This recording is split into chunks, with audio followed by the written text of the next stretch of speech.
Hi hello నమస్తే, నేను మీ Priya. Welcome back to Priya's kitchen. ఈరోజు మన ఈజీ క్విక్ రెసిపీ వచ్చేసి కమ్మగా పుల్లగా మామిడికాయ రసం అన్నమాట. సో ఎంతమందికి ఇష్టం ఉన్నదండి ఈ రసం అంటే.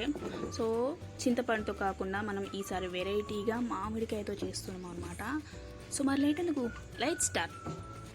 సో ఫస్ట్ దీనికోసం మనం 3 మామిడికాయలను తీసుకుందాం. వీటిని చక్కగా చెక్కు తీసి చిన్న ముక్కలుగా కట్ చేసుకోవాలి. పుల్లటి అయితే ఒక 2 తీసుకుంటే 3 తీసుకుంటే సరిపోతుంది. ఒక నార్మల్ పుల్లగా ఉంటే మాత్రం ఒక 4-5 తీసుకోండి. సో వీటన్నిటిని ఇలా పొట్టంతా తీసేసి వీటిని చిన్న ముక్కలుగా కట్ చేసుకోవాలన్నమాట. సో ఇలా నేను చూపించిన విధంగా చిన్న ముక్కలుగా కట్ చేసుకుంటే మనం వీటిని బాయిల్ చేసుకునేటప్పుడు చక్కగా ఈజీగా తొందరగా బాయిల్ అవుతాయి అన్నమాట.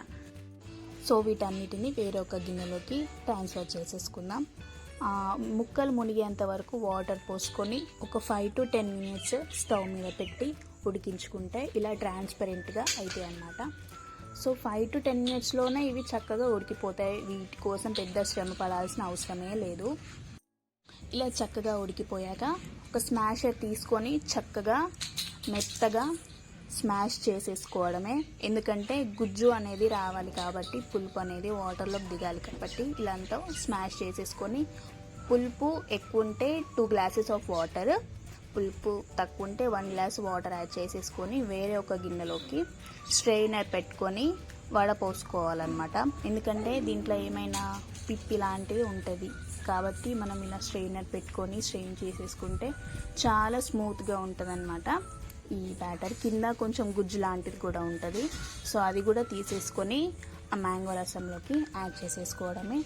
ఇలా అంతా ఒకసారి మిక్స్ చేసేసుకున్నాక మనం నెక్స్ట్ స్టవ్ పైన బాండి పెట్టేసుకొని అందులోకి 1 or 2 tablespoon ఆయిల్ తీసుకొని, 1 స్పూన్ జీలకర్ర, 1 స్పూన్ ఆవాలు, 1 spoon red chilli flakes and 1 అర స్పూను ఇంగువ వేసేసుకోవాలి.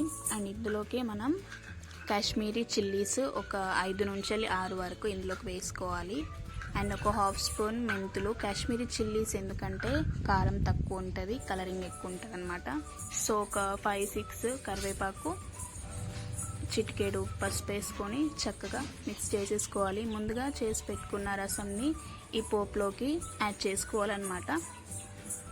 నెక్స్ట్ ఇందులోకి రుచికి తగినంత సాల్ట్ని యాడ్ చేసేసుకొని ఉప్పు కరిగేంత వరకు ఈ రసంని మనం మిక్స్ చేసేసుకోవాలి.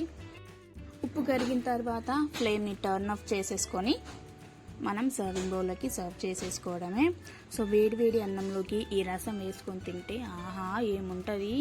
సో ఇది తప్పకుండా ట్రై చేయండి. ఎప్పటికీ నార్మల్గా చింతపండుయే కాకుండా ఇది సీజన్ కాబట్టి ఈ మామిడికాయ సీజన్లో అయినా ఈ మామిడికాయ తోటి చేసుకునే వెరైటీస్ అన్నీ కూడా మీరు ట్రై చేయండి. సో ఆ మామిడికాయ వెరైటీస్ అన్నీ కూడా నేను కింద డిస్క్రిప్షన్ బాక్స్లో నేను లింక్ ఇస్తాను. సో వెళ్ళి చెక్ చేసి అవన్నీ తప్పకుండా చూసి మీరు ట్రై చేయండి. Please do like, share, comment and subscribe our Priya's Kitchen. Bye bye.